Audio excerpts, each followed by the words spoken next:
전국의 새마을운동 지도자 여러분 안녕하십니까? 오늘 강의를 맡게 된 최완규입니다. 아주 의미 있는 자리에서 중요한 역할을 해주시는 새마을운동 지도자 여러분들을 이렇게 뵙게 돼서 저 개인적으로 참으로 영광스럽고 기쁩니다.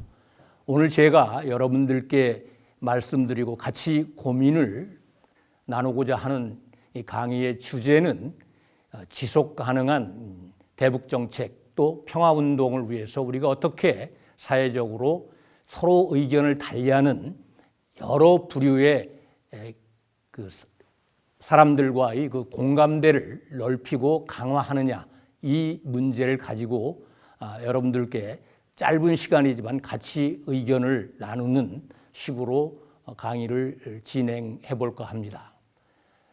흔히 우리가 기억하지 못하는 역사는 반복된다는 말을 합니다. 과거의 여러 가지 역사적 사실에서 교훈을 얻지 못하면 그 역사에서 저질렀던 오류들, 실패들을 또다시 반복하게 된다는 의미입니다. 우리가 지난 한 30년간의 남북관계사, 대북정책의 역사를 되돌아보면 서로 진보, 보수, 여야, 세대 간에 엄청난 의견 차이가 있었고 또 어찌 보면 5년마다 그 대통령이 바뀌는 순간마다 대북 정책도 달라지는 이런 그 좋지 않은 그 선례를 우리가 계속 반복해왔다. 이렇게 봐도 우리가 지나친 표현은 아니라고 봅니다. 그래서 오늘 제가 여러분들께 강조해서 말씀드릴 내용은 타자의 시선, 그러니까 남의 입장, 고민, 생각의 입장에 서서 어떤 사안들을 들여다보자 하는 그 말씀이 제 그 강의의 핵심 주제가 되겠습니다. 여러분 잘 아시다시피 우리는 1987년에 5년 단임제의 대통령을 뽑는 헌정 구조를 출범을 시켰습니다. 그래서 그 이후 5년마다 이 정권이 바뀌게 돼 있는데 그때마다 대북 정책도 바뀌게 되고 통일 정책의 골관도 약간씩 바뀌는 이런 현상들을 반복을 해왔습니다. 따라서 대북 정책도 그렇고 통일운동, 평화운동 자체도 그 핵심 내용들이 좀 달라지면서 많은 사람들이 혼란을 느꼈고 그 정책의 주요 대상인 북한의 입장에 봐도 우리가 지속 가능한 또 신뢰가 확보되는 이런 정책을 유지하기가 매우 어려웠다 이렇게 봐도 지나친 표현은 아니라고 봅니다. 그래서 저는 오늘 어찌하면 우리가 공감 의식을 확대할 수 있는가 이 부분을 중심으로 해서 대북 정책, 평화운동 문제를 한번 들여다보려고 생각을 하고 있습니다. 공감대를 넓힌다는 의미는 내 생각이나 내 언어나 내 옷으로 상대방을 해석하거나 평가하지 않는 데 있다고 봅니다. 우리가 보통 공감이라는 것은 어찌 보면 나를 버리는 행위로부터 시작된다고 볼 수가 있습니다. 흔히 우리가 일상 대화에서 모라의 경지다 이런 표현을 합니다. 모라의 경지에 가면 굉장히 행복해지고 황홀해진다 이런 얘기도 합니다. 모라라는 건 뭡니까? 나를 없앤다는 얘기입니다. 흔히 우리가 모든 사람들이 관계 속에서 주로 내 생각, 내 주장, 내 이익의 관점에서 상대방을 들여다보게 되어 있습니다. 이렇게 되면 상대방과의 관계가 좋아질 리가 없습니다. 그래서 결국은 모든 정책이든 개인 간의 관계든 일종의 그 나를 버리는 나 자신의 생각이 아니라 상대방의 생각의 입장에서 한번 헤아려 보는 이런 문제의식을 가지고 출범할 때 우리가 진정한 그 타자에 대한 이해가 가능하고 그럼으로써 공감대가 넓혀지고 어떤 정책이나 어떤 개인 간의 관계도 더 강화되고 지속성을 가질 수 있다 이렇게 생각을 할 수가 있습니다. 그래서 오늘 저는 여러 가지 많은 이 공감대 형성에서 여러 가지 많은 주제들이 있습니다만은 주로 이 남북관계, 대북정책, 평화운동 이 부분을 공감대의 그 확산이라는 측면에서 말씀드리려고 합니다. 과거에 우리가 대북 정책을 추진할 때 정부 여당이 생각하는 이상적으로 생각하는 정책이 우리 국민 모두도 주류를 이루고 있었습니다. 특히 냉전 시대에 있어서는 북한은 우리의 주적이고 또 극복해야 될 대상이라는 측면만 있었습니다. 그리고 많은 국민들이 그렇게 생각하기 때문에 대북 정책을 둘러싼 갈등, 대립이 없었습니다. 그런데 그 김대중 정부가 들어선 이후부터 이 문제가 좀 달라지기 시작했습니다. 대북 정책을 둘러싸고 보수와 진보, 여야 세대 간의 이 갈등이 노정되기 시작했습니다. 한번 그 내용을 간략히 살펴보도록 하겠습니다. 김대중 정부는 역사상 우리 한국 정치사에서 최초로 그 수평적인 정권 교체를 이룬 정부였습니다. 김대중 대통령은 오랫동안 제 시절에 자신의 그 남북관계에 대한 철학과 비전을 다듬어오고 그것을 집권 이후에 햇볕 정책이라는 이름으로 구체화시켰습니다. 그런데 이 햇볕 정책은 북한을 그냥 단순히 그 갈등과 대립의 주체로만 생각하지 않고 일정 부분은 한반도에서 서로 상대방을 인정하는 공존의 대상으로서도 인식할 수 있다는 그런 좀 새로운 패러다임 내지 시각을 가지고 북한을 보기 시작했습니다.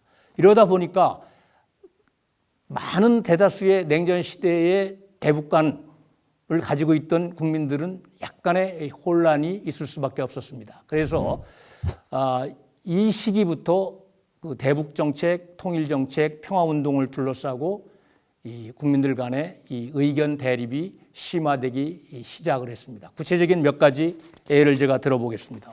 우선 북한에 대한 그 인식 부분에 있어서 굉장히 다른 생각들이 대립하고 있었습니다. 예를 들자면 북한을 아까 말씀드린 바와 같이 주로 주적, 갈등과 대립, 극복의 대상으로만 보는가 아니면 우리 같은 민족의 입장에서 앞으로 이 땅에서 더불어 공존해야 될 대상으로 볼 수도 있는가 이 두 시각이 대립을 해왔었습니다. 두 번째는 북한을 지원하는 방식에 있어서도 상당한 차이가 있었습니다. 보수 쪽 입장에서 보면 엄격한 상호주의라는 입장. 그러니까 내가 일을 주면 상대방도 뭐야? 일을 줘야 되는 이런 엄격한 1대1의 상호주의 입장에서만 대북 지원을 해야 된다는 것이 보수의 입장이고 보다 진보적인 입장은 반드시 그런 거 아니다. 지금 먼저 주고 나중에 그 되돌려 받은 그러니까 선공후득이라고 하는데 먼저 주고 나중에 얻는다. 이것도 일종의 뭐예요? 관계를 좋게 하는 하나의 그 대안이다. 이렇게 얘기를 합니다. 그러니까 이런 의미에서 대북 지원이 퍼주기냐 아니면 같은 민족의 차원에서 남북 관계를 좋게 가져가기 위한 하나의 방식이냐 이 문제를 가지고도 여러 가지 많은 대립과 갈등이 있었다는 얘기입니다. 세 번째는 최근에까지 문제가 되고 있는 겁니다. 북한의 소위 말하면 인권과 북한 주민을 어떻게 평가하느냐 가지고도 생각이 많이 대립되고 있습니다. 북한 인권 문제를 국제사회에서 본격적으로 거론하고 문제점을 지적해야 되고 시정을 요구해야 된다 하는 것이 주로 보수 정부의 입장이라고 한다면 진보 정부나 진보 진영의 기본적인 입장은 충분히 북한 인권이 중요하지만 북한이라는 말하자면 협상과 교류 협력의 대상에 말하자면 비위를 너무 근본적으로 치명적으로 건들면서 이 인권 문제만을 거론하는 것은 앞으로의 남북관계 발전을 위해서 별로 바람직스럽지 못하다 이런 생각을 가지고 있습니다. 그래서 북한 인권 문제를 어떤 입장에서 다루냐 가지고도 우리 사회에는 많은 갈등과 대립이 있다는 이 문제는 최근까지도 아주 중요한 남북관계에 있어서의 보수와 진보 간의 의견 대립이 되는 이슈다 쟁점이다. 이렇게 얘기할 수가 있겠습니다. 그 다음에 또 하나 있습니다. 북한의 변화와 북한이 앞으로 얼마만큼 더 오래 북한 체제가 이런 체제가 지속될 수 있느냐 가지고도 우리 사회에서는 굉장히 의견이 다릅니다. 보수 쪽에서 보면 북한은 지금까지 거의 변한 게 없다. 쉽게 얘기하면 계속 호전적이고 거짓말을 일삼고 약속도 안 지키고 이게 북한이다. 그래서 북한과는 선의를 가지고 교류 협력을 하거나 관계를 지속시키기가 매우 곤란한 대상이다. 이렇게 보는 것이 보수의 입장인데 진보의 입장은 뭐냐면 그래도 북한이 어려움 속에서도 조금씩 그들도 생존하기 위해서 변화를 추구하고 있기도 하다. 개혁과 개방도 제한된 영역에서이지만 하고 있다. 그래서 이런 변화들을 우리가 긍정적으로 봐야 된다 하는 얘기입니다. 그리고 북한의 주민과 북한 정권과를 분리해서 봐야 된다는 것이 보수의 입장이라고 한다면 북한 체제의 특성상 북한의 체제, 권력과 북한의 주민들을 분리해서 볼 수 없다는 것이 진보 진영의 입장입니다. 굉장히 많이 같은 사안을 놓고 이렇게 다르게 생각하고 있다는 얘기입니다. 가장 중요한 여러분들도 매일 그 신문이나 이 TV 뉴스에서 보는 문제, 북한 핵 문제입니다. 이 핵 문제를 가지고도 우리 사회에서 보수와 진보 간의 생각은 완전히 좀 다른 서로 대립되는 그런 의견과 생각을 가지고 있다고 볼 수가 있습니다. 그리고 남북 문제나 우리가 대북 정책 문제에서 가장 오랫동안 그 골치 아프고 모든 문제의 한복판에 그 한복판 쟁점의 한복판에 갈등의 한복판에 대립의 한복판에 존재하는 것이 이 북한의 핵 문제입니다. 최근에 이 한미 정상회담의 결과에 있어서 북한 핵 문제를 놓고도 많은 그 의견들이 분분하고 아직도 그 공감대가 형성되지 않고 있습니다.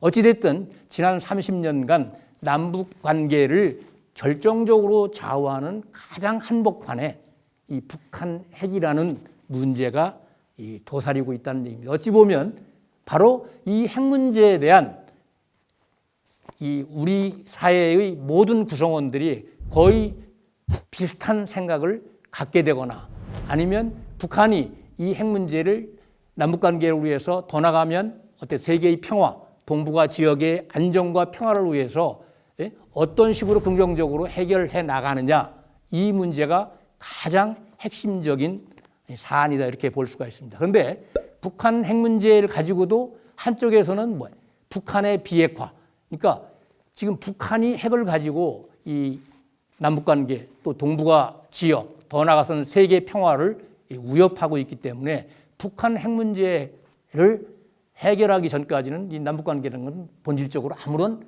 그 진전을 이룰 수가 없다 이런 얘기인데 또 한편에서는 이게 북한 핵 문제만은 아니다. 그래서 주로 뭐라고 그래요? 이 북한 핵 문제라는 또 다른 표현을 우리가 뭐라고 그러죠? 한반도 비핵화라는 얘기를 합니다.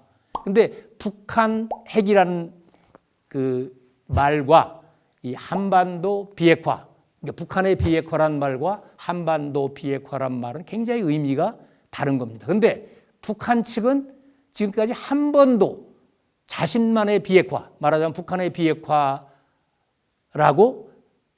인정해 본 적이 없습니다. 그들은 1980년 이래로 지금까지 계속해서 줄기차게 이 핵 문제는 한반도의 핵 문제다. 그들 표현으로 빌리면 조선 반도의 비핵화 내지는 비핵지대화다 이렇게 표현을 하고 있습니다. 그 얘기는 무슨 얘기냐면 유사시아 한반도에 있었던 갈등이 폭발하거나 전쟁이 일보 직전에 가거나 실제 전쟁이 발발했을 때 미국의 핵전력 그러니까 핵무기가 유사시 한반도에 이렇게 반입되는 거 이럴 위험성, 가능성 이것까지도 다 제거하는 것이 뭐라는 얘기. 한반도 비핵화, 북한식 표현을 빌리면 조선 반도의 비핵화 이렇게 표현을 하고 있습니다. 근데 우리 사회에서도 우리 남쪽에는 핵이 없는데 그리고 이미 1991년에 남북한 비핵화 공동선언에 의해서 말하자면 남한에 반입돼 있던 주한미군의 전술 핵무기 다 철수했는데 이게 무슨 소리냐. 이제 핵 문제라는 것은 오로지 북한 핵 문제만 있는 것이다. 북한이 핵을 없애면 문제는 해결되는 것인데 무슨 이게 지금 현재 있지도 않은 말하자면 미국의 전략자산,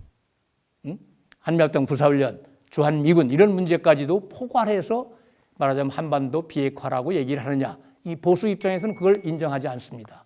근데 진보 진영이나 또 진보 정부에서는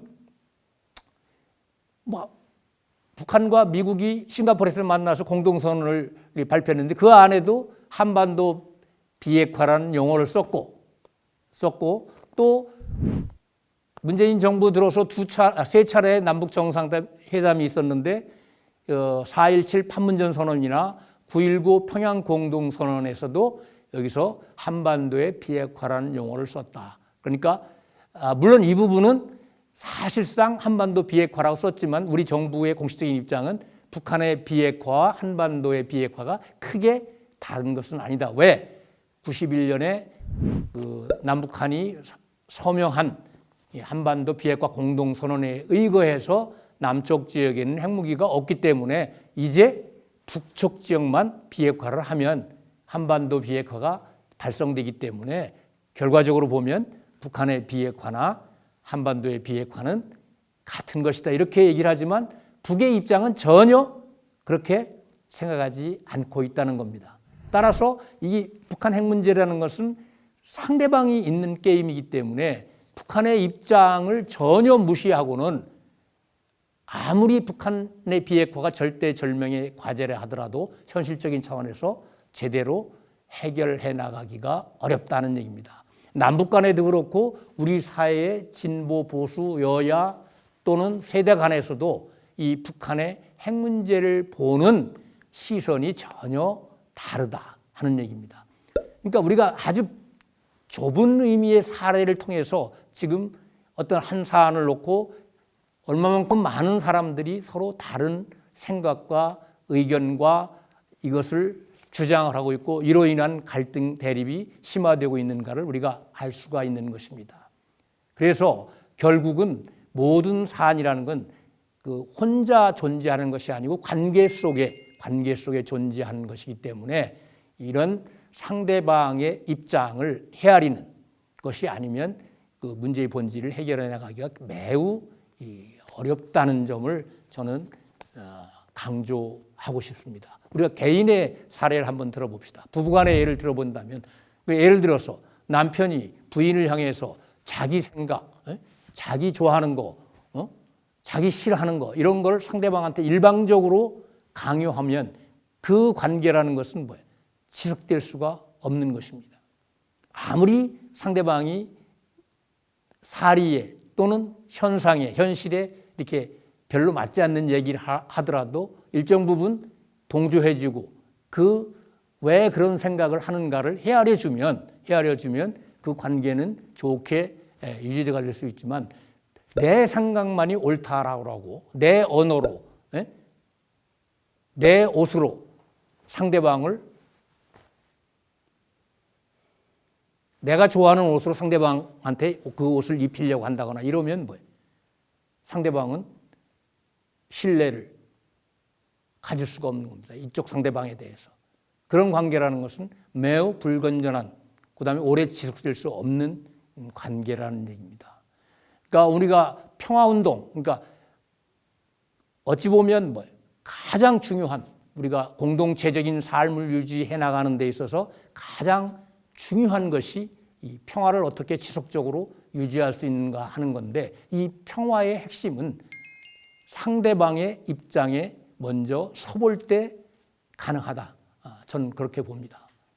특히 현재 우리 한반도가 처해 있는 가장 어려운 상황이라는 것은 남북한이 70년이 넘는 세월 동안 서로 갈등하고 대립하고 아직도 언제 이 갈등이 폭발하고 또 전쟁까지도 비화될 수 있는 전쟁으로까지 비화될 수 있는 이런 아주 어찌 보면 매우 위험한 상황을 우리가 안고 살고 있습니다. 이런 상황 속에서는 우리가 그토록 바라는 평화라는 것은 이루어지기 매우 어렵습니다.